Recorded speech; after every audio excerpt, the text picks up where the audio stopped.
This session is about building relationships and it's part of the interpersonal effectiveness module. So we're going to explore things like proximity, similarity, conversation skills, expressing liking and joining groups. So this is about the how. How do we do that? So finding friends and getting them to like you is the first step in decreasing isolation and that feeling of loneliness, which is a horrible feeling. It's important when we do things like move house, join a new group or start a new job. So there are always times when we might have to put the effort in and try to make new friendships. We're all human and we need each other.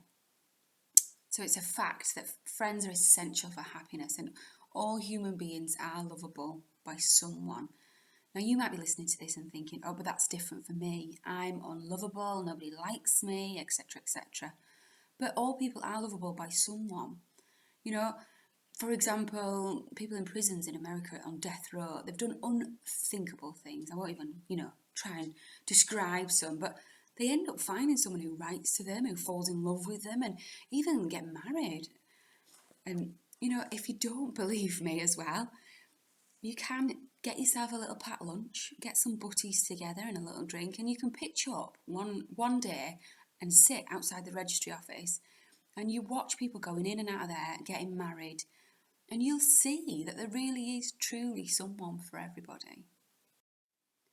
So finding friends. Who has trouble finding friends? So what might the problem be? For some people it seems really easy and effortless to make friends. They've got the gift of the gab.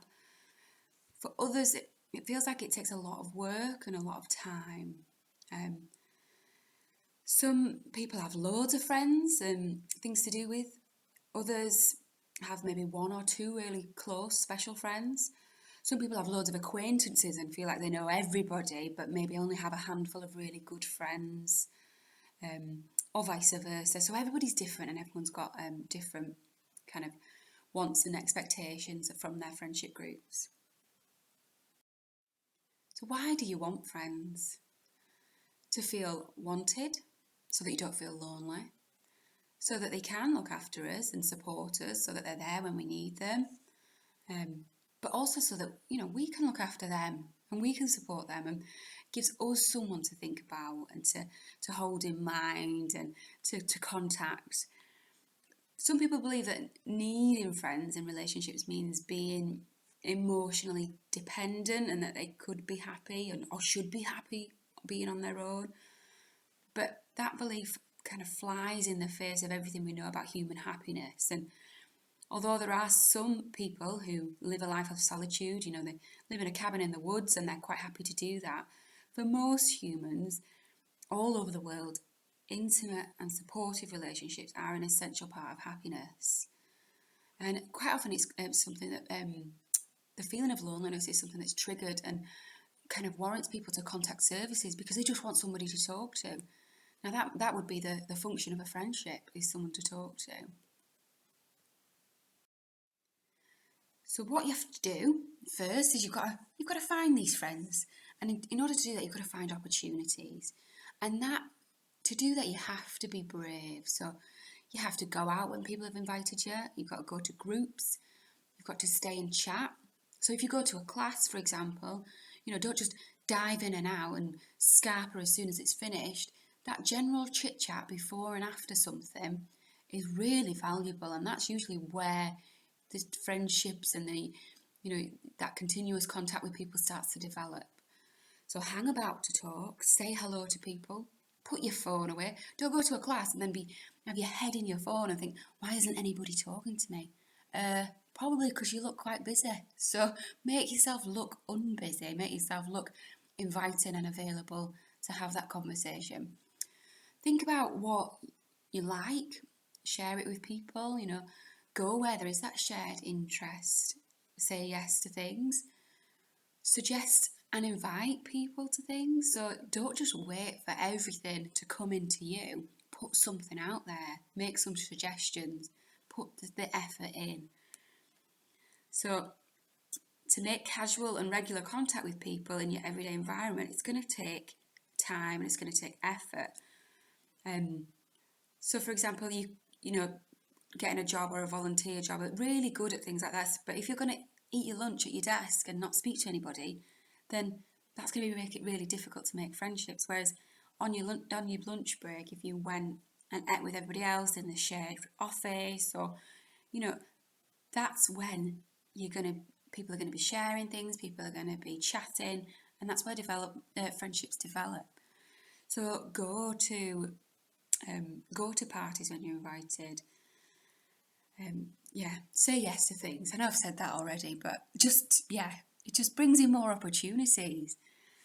Online dating sites, they can be quite good for finding romantic relationships, but I'm not too sure about how they are in finding friendships. But there are certainly loads of things online if you've got a special interest. So, for example, if you like hiking, there are loads of hiking clubs. So you can arrange to meet up with a group of people once a week and go on a hike. Those things are out there if you look for them. There are tons of things to do. So you'll make friends with people the more often you see them. So it's about increasing the time that you spend with them. Friends won't come knocking for us, and neither will family, to be fair. Some people think that friendships and relationships will get delivered to their door like an Amazon package and they just sit there waiting for them. Well, that's not going to happen. You have to work to find friends. You have to put time and effort in, and you have to work to keep your family relationships going as well, because people think they've got this entitlement that their family should be there for them and should contact them. Well, it takes time and effort to maintain that relationship, whether you were born into that relationship or not. So if you stay at home waiting, you might stay quite lonely and you might be waiting quite a long time. So you've got to put the effort in. Some people think as well it's very easy to make friends, but they find it hard to keep them, and that's because it takes that time and effort to stay in contact with people. And sometimes it means giving a lot at the beginning and, really front loading a relationship and putting a lot into it to get more out of it as time goes on. So it's like anything. The more you put in, the more you get out. I might sit here and I might want a six-pack, but if I'm not going to do any exercise, I'm not going to eat healthily, I'm not going to do any sit-ups, it ain't going to happen. I can want it all I want. So just have a think about, am I putting enough effort into this? Facebook friends are not the same as real friends. People look at their Facebook and they might like the odd comment or get the odd like or comment back, and they think, oh, I've got 1,000 friends. But are those people going to be there on the end of a phone when things get difficult? Or, how often do you speak to those people? How often do you actually see those people? I'm really dubious about whether they're actually real friendships. Because it's about human contact, and the odd click of a button, I don't really think is human contact myself. So how else can you make real friends? What are your top tips? You might have your own strategies, you might have your own tried and tested methods that really, really are effective for you. Be with people like you. So they say birds of a feather flock together. So spending time with people that are similar to you, whether that's a shared interest or you've got something in common. So the more time you see someone, and the more chance of having some shared interest, the more chance you have of developing a friendship. Conversation skills are really important as well. So asking and responding questions, but doing it skillfully, not turning it into an interrogation. And also being open and responding to questions when you've been asked in an inviting way. So, for example, this is a conversation. I was going to do different accents, but I thought I might be quite offensive. So, oh, do you know many people here? Oh no, but I'm friend of Bill's, and do you know him? No, but I work with his sister. Oh, how do you know Bill? Oh, we went to high school together. Are you a musician like Susan? So that's a reciprocal conversation where kind of it's very inviting. Someone's asking a question, someone's kind of responding and then inviting a question and firing that back. This one, not so much. Do you know many people here? No, I don't. Oh, are you friends with Susan? Yeah. Oh, how do you know her? We work together. So that says to me, please don't speak to me. Please go away. I don't want to speak to you. It shuts everything down. It's very, very blunt. It doesn't sound inviting. It's not someone I want to particularly be friends with, to be honest. It sounds quite curt. So make small talk with people. That's really valuable. Don't underestimate that. Disclose, but not too much and not too little. We've all sat on a train where someone's, told you their whole life story, and all you're thinking is, get me off this train now. You're not thinking, oh, I think we could be friends. No, they've overshared. It's gone too far. It's too much. So there's a real art to holding back, because in friendships, things develop over time. It's not just an instant, be my friend, this is my life story, do you like me? No, pull it back. A little bit of information, but not too much. Don't interrupt.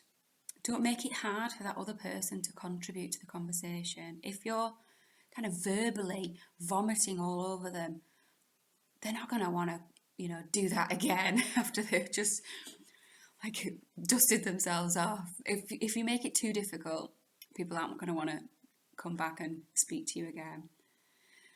Learn about what to talk about. So if you don't have any hobbies, you don't keep up to current affairs or watch TV or go to the cinema, and you've literally got nothing to talk about but the weather, that might be where you need to start. You might need to think about, okay, what could I even talk to people about? So you might need to then think about going to certain places and doing certain things so that you've got more conversational skills.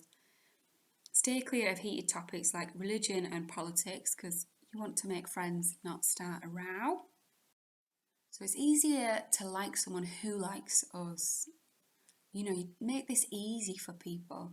So how do you let somebody know that you like them? So you tell them. But obviously the timing of this is also key. So if you just met someone, don't say, I really like you, will you be my friend? No, pull it back. Come on, pull it back.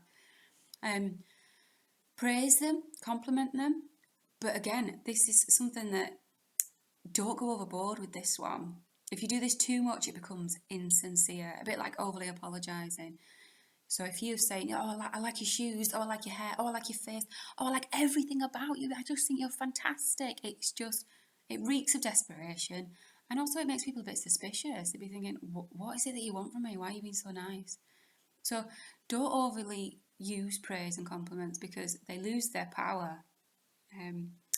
So seek their company, ask to spend time with them. Don't just sit there waiting for them to get in touch with you all the time. Put some effort in and make yourself vulnerable. Make, a situation where, yeah, they could say no, but they might say yeah as well. Listen to them. Support them and their values. You don't have to agree with everything you say, but being supportive and respectful of different opinions certainly is a good grounds for a relationship and friendships. Don't say things that aren't true or obvious. Don't say the same thing as somebody else that has just said to you. So, oh, it's nice here, isn't it? Yeah, it's nice here, isn't it?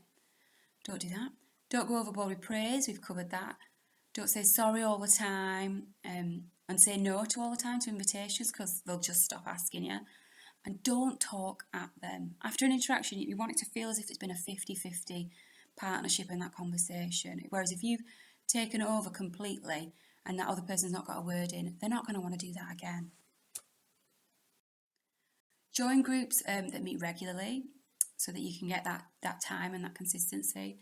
Find a group whose members are like you and that you've got a shared interest. Don't join a group, for example, a running group, if you don't like running. You're not going to want to go.